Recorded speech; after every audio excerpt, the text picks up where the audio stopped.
ঘন জঙ্গলের ভোরবেলায় এক পরিশ্রমী কুকুর পিঠে কাঠ বেঁধে ফিরছিল।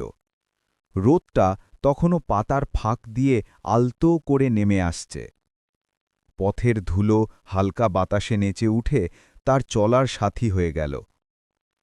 হঠাৎ দূর থেকে শিশুর কান্নার শব্দ শুনে সে থমকে দাঁড়াল।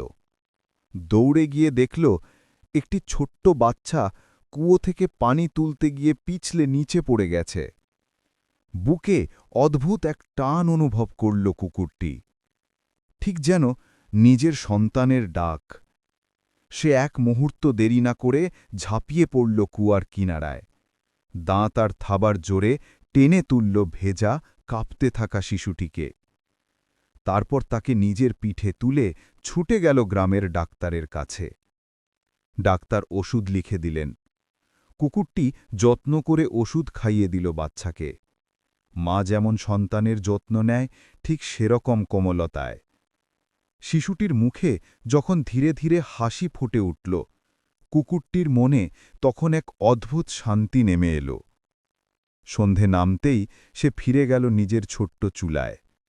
সেখানে ভালোবাসা দিয়ে আলু সিদ্ধ করল। ধোঁয়া ওঠা সেই আলুগুলো ঝুড়িতে ভরে বাজারে নিয়ে গেল বিক্রি করতে। মানুষ তার পরিশ্রম দেখে মুগ্ধ হয়। আলুগুলো দ্রুতই বিক্রি হয়ে যায়।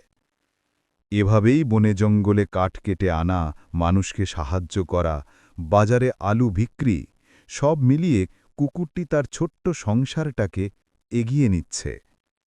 আর প্রতিদিনই তার মনে বাজে একটাই সুর, দুনিয়ায় ভালোবাসা থাকে শুধু মানুষের নয়, যে হৃদয় দিতে জানে সেই সত্যিকারের পরিবার।